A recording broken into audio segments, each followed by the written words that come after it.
Vamos a empezar entonces con la parte de neurología.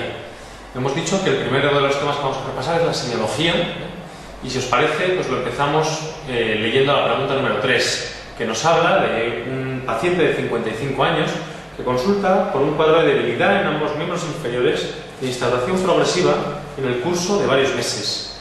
Tiene menos masa muscular que al comienzo de los síntomas y nos pide que señalemos la respuesta correcta. Como veis por las respuestas, la respuesta correcta es la respuesta número 3. La respuesta 1 es falsa porque la presencia de una respuesta cutanoplantar extensora, lo que se conoce como signo de Babinski, es un signo típico de la lesión de primera motoneurona, con lo cual no puede aparecer en una neuropatía periférica, sino que debería haber una afectación medular o cerebral para que ésta aparezca. La segunda respuesta, los reflejos de estiramiento muscular son unos reflejos en los que intervienen los nervios tanto periféricos como la médula de manera polisináptica y no se ven afectos cuando hay una neuropatía periférica. Son los reflejos que fundamentalmente son intrínsecos al músculo y no se ven alterados por la neuropatía periférica, pero tenéis que tener cuidado porque se pueden confundir con los reflejos osteotendinosos típicos que sí que se ven afectos tanto en la patología de primera motoneurona como de segunda motoneurona. La tercera respuesta hemos comentado que es la correcta. Si los reflejos osteotendinosos están exaltados, habrá que sospechar afectación del sistema nervioso central. La cuarta, que es un electromiograma con actividad muscular espontánea, pues no puede hablar sobre afectación de primera motoneurona. En caso de haberla, no debería haber una actividad motora, ¿no?, espontánea. Y por último, la presencia de alteraciones sensitivos. Si en una región se acompañan síntomas motores con sensitivos de esa misma región y no está afecto todo un hemicuerpo, lo primero que hay que sospechar es una neuropatía periférica. Por tanto, no una lesión de primera motoneurona, sino de segunda motoneurona. Por tanto, hemos comentado la respuesta correcta, respuesta 3.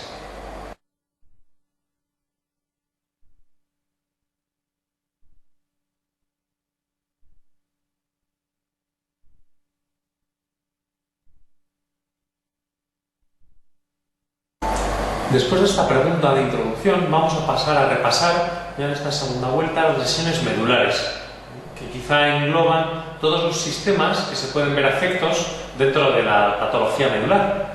La primera de las preguntas es la pregunta número 2. Esta dice: el síndrome de Brown-Sequard de nivel dorsal anso completo presenta 1. Pérdida de sensibilidad dolorosa y térmica en el hemicuerpo homolateral. 2. Conservación de los reflejos cutáneo-abdominales. 3. Pérdida de sensibilidad posicional y vibratoria del hemicuerpo contralateral. 4. Parálisis de la pierna contralateral. Y 5. Pérdida de sensibilidad térmica y dolorosa que comienza 1 o 2 segmentos bajo el nivel lesionado. Para responder a las preguntas sobre los síndromes medulares, lo más fácil quizás sea el hacerse un pequeño esquema con las vías que pueden estar lesionadas, de tal manera que en la parte más posterior de la médula sabemos que van los cordones posteriores que llevan sensibilidad epicrítica, táctil. Eso quiere decir que es una sensibilidad táctil fina, y además llevan sensibilidad posicional, ¿de acuerdo? Quizás esas sean las dos sensibilidades más importantes. Por un lado, posicional vibratoria, y por otro lado, epicrítica, táctil fina, táctil discriminatoria.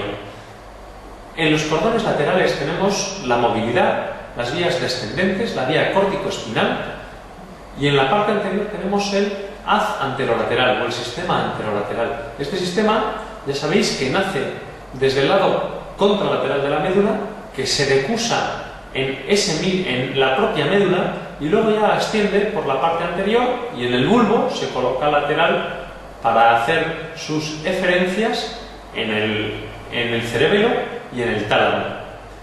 Si tenemos los tres sistemas más o menos situados, podemos intentar localizar dónde está la lesión de este paciente. Síndrome de Brown-Sequard implica una hemisección medular a nivel dorsal alto, como nos señala la pregunta, con lo cual los cordones posteriores, que no se decusan en la médula, se verán afectos a ese mismo nivel, con lo cual el paciente debería tener una pérdida de la sensibilidad posicional ipsilateral, en ese mismo lado. Los cordones laterales, que se decusa ese sistema córtico-espinal a nivel vulvar, también se ven afectos los de ese mismo lado, porque la decusación se ha producido en la cabeza. Mientras que el sistema anterolateral, que se decusa en la propia médula, al lesionarse a ese nivel, lo que se va a ver afecta es la sensibilidad del lado contrario. De tal manera que tendríamos, en resumidas cuentas, 1, pérdida de la sensibilidad posicional y vibratoria ipsilateral, por debajo de la lesión. 2, pérdida de fuerza y en un primer momento pérdida de reflejos para luego presentarlos exaltados, como es típico de la lesión de primera motoneurona, ipsilateral también. Y 3, pérdida de la sensibilidad térmica y alfésica, que es la que lleva la propia del sistema anterolateral, pero contralateral a la lesión. Si tenemos estos 3 conceptos claros, entonces la respuesta correcta no puede ser otra que la respuesta 5. Pérdida de sensibilidad térmica y dolorosa, termoalfésica, contralateral a la lesión, pero 1 o 2 niveles por debajo. Esta pequeña coletilla viene porque el sistema anterolateral, a la vez que se decusa, asciende varios niveles a lo largo de la sustancia blanca medular, de tal manera que acaba cruzándose al lado contrario un par de niveles más arriba de donde había empezado. Pero por lo demás no tiene mayor particularidad, con lo cual respuesta correcta es la respuesta número 5.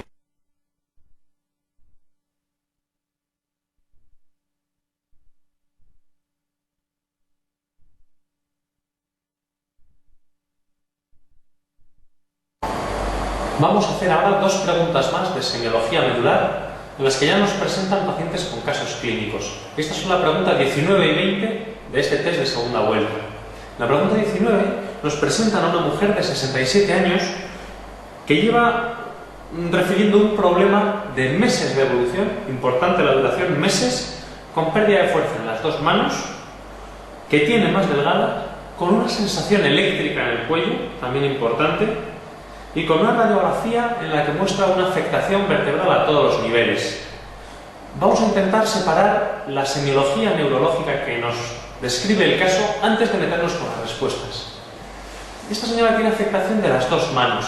Una afectación bilateral es muy raro que se produzca en patología cerebral, con lo cual probablemente estemos hablando de patología a nivel medular. También es muy raro que haya podría ser que fuese una neuropatía periférica, que saliese a los 2 niveles, ¿no? Por ejemplo, como la neuropatía periférica en guanti calcetín de los pacientes diabéticos, pero probablemente sea un problema medular. ¿Qué datos tenemos que apoyen este diagnóstico? Tenemos pérdida de fuerza en ambas manos. La pérdida de fuerza, las amiotrofias, o sea, la atrofia muscular, es propia de la afectación de segunda motoneurona, con lo cual, segunda motoneurona afecta por un lado. Además, hay un dato fundamental que es la sensación de descarga eléctrica del cuello. Esa sensación se llama signo de Lermite. Este signo se encuentra fundamentalmente en 4 patologías. Una es la compresión medular por crecimiento osteoesquelético, fundamentalmente por desestructuración de la columna, es decir, por espondilosis cervical. Espondilosis cervical, primera causa. Segunda causa, neurosífilis. Tercera causa, esclerosis múltiple. Y cuarta causa, déficit de B12. Esas 4 causas podrían dar un signo de Lermite. Hay una quinta que es también interesante, que es los efectos secundarios de radioterapia a nivel cervical. Si tenemos claro esas 5 causas, pues ya podemos saber lo que le pasa a esta paciente. Sobre todo apoyados en la radiografía. Una radiografía con una estenosis del canal cervical. Luego esa estenosis del canal cervical está haciendo una compresión medular. Una compresión medular que le lleva a tener estos síntomas.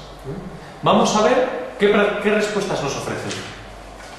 Nos preguntan la respuesta falsa y nos dicen que la respuesta 1 es que el estudio electromiográfico de las extremidades superiores mostrará probablemente signos de denervación.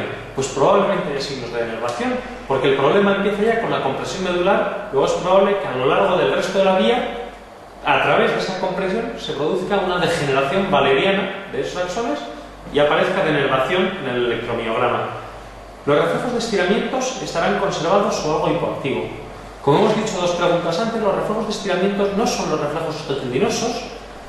Hemos comentado que los reflejos de estiramiento son propios del músculo y que se ven afectos en las miopatías, pero no en la patología nerviosa pura, con lo cual es verdad que tienen que estar conservados. Los reflejos osteotendinosos en los miembros inferiores estarán probablemente exaltados. Esta exaltación de los reflejos en los miembros inferiores se debe a que la compresión produce el efecto de irritación sobre la vía motora que desciende a lo largo de la médula, y con esta irritación aparecen signos de primera motoneurona a nivel de los miembros inferiores. Pero como la columna está desestructurada, es capaz de producir también signos de segunda motoneurona en los niveles en los que está desestructurada. Es decir, los nervios salen por las raíces, esas raíces se ven comprimidas por la afectación ósea. Entonces, en las raíces de ese nivel, que son los miembros superiores, a nivel cervical, se ve una afectación de segunda motoneurona, como hemos visto por la amiotrofia, que es un signo típico de segunda motoneurona, pero en cambio la compresión medular también se traduce en signos de primera motoneurona inferiores. En la respuesta 4, que es la resonancia magnética cervical, es de utilidad para el diagnóstico, porque nos puede ampliar más el estadio de esa degeneración y el grado de compresión que se produce sobre esa médula. Y finalmente, la descompresión quirúrgica de la médula revertirá los síntomas. Y esta es la respuesta falsa, puesto que unos síntomas que ya se han establecido a lo largo de meses es muy poco probable que desaparezcan con la cirugía. Si bien es importante hacer cirugía para evitar que esta persona progrese en los síntomas. Es decir, la operaremos para evitar que los síntomas vayan a más, pero no para quitarle los síntomas que ya tiene. En resumen y por tanto, la respuesta a señalar, la respuesta incorrecta, la número 5.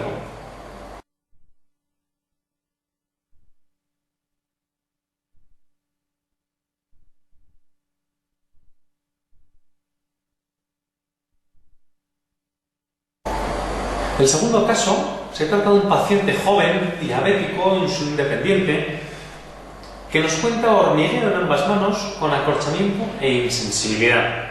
Insensibilidad térmica, de instauración progresiva en semanas. No tiene trastornos visuales, no tiene trastornos de la fuerza, no tiene alteración en los reflejos y solo se ve una alteración para el dolor y para la temperatura de las manos y de los antebrazos. Nos preguntan cuál es el diagnóstico más probable y nos comentan neuropatía periférica sensitiva, simétrica y distal de causa diabética, neuropatía periférica sensitiva, simétrica y distal de etiología no filiada, lesión centromedular, lesión compresiva medular cervical y enfermedad desmielinizante tipo esclerosis múltiple. Para volver a afrontar el caso tenemos que ver cuáles son los sistemas medulares que están afectos. Hemos visto que tiene una pérdida de la sensibilidad térmica y dolorosa. Perfecto, luego está alterado el sistema anterolateral. El sistema anterolateral bilateral, porque están afectos ambas manos. Sin embargo, no tiene problemas motores, porque no tiene alteraciones ni en la fuerza ni en los reflejos, y no tiene problemas de sensibilidad táctil ni de sensibilidad posicional. Sabemos que no tiene alteraciones de la sensibilidad posicional y por tanto que los cordones posteriores están bien, porque no tiene alteraciones para la marcha, ¿no? Dice que no tiene dismetría, disdialococinesia, que no tiene temblor y que el resto de la exploración neurológica es normal. Las personas con los cordones posteriores alterados tienen que tener una afectación de la marcha y este paciente no lo tiene, con lo cual contamos con alteración del sistema anterolateral bilateral. El sistema anterolateral, al decusarse en la propia médula, solo hay un punto de la médula en el que coinciden las dos vías, porque a partir de ese momento se separan y cada una va por su lado. Ese punto en el que coinciden las dos vías es en la parte centromedular. En esa región centromedular, en torno al acueducto ependimario, al canal ependimario, es donde las dos vías van a producir esa decusación y por tanto donde se puede localizar nuestra lesión. Por tanto estaríamos hablando de un síndrome centromedular. Si ya quisiésemos saber la etiología, pues solo recordaros que necesitaríamos una resonancia magnética de esa zona. Y esa resonancia magnética probablemente nos desvelase una de las siguientes, que son las partes más importantes del síndrome centromedular. Síndrome centromedular nos lo pueden dar infecciones virales, Síndrome centromedular lo da la sindromielia, que quizá para el examen sea la más interesante. Síndrome centromedular lo da la esclerosis múltiple. Síndrome centromedular lo pueden dar los tumores ependimarios. Yo creo que con esas ideas y los quistes ependimarios, con esas ideas resumimos un poco cuáles son las características de ese síndrome centromedular. Como veis, y por descartar el resto de las causas, esto no puede ser una neuropatía periférica, porque sería necesario que estuviese afectada la fuerza y la sensibilidad ipsilateral. En este paciente solo tenemos una alteración sensitiva, pero no una alteración de la fuerza, con lo cual no se puede hablar de neuropatía periférica, a pesar de que sea solo sensitiva, porque la neuropatía periférica sensitiva del diabético no se manifiesta como alteración termoalgésica exclusiva, y se manifiesta tanto en miembros superiores como en miembros inferiores, con lo cual esta tampoco es la típica. Y por concluir, no se puede tratar de una lesión compresiva, que es lo que hemos visto en el caso precisamente previo, en el que tendríamos que ver signos de segunda motoneurona, recordad, en los miembros superiores, y signos de primera motoneurona en los miembros inferiores. Por tanto, en esta ocasión, la respuesta correcta es la respuesta número 3.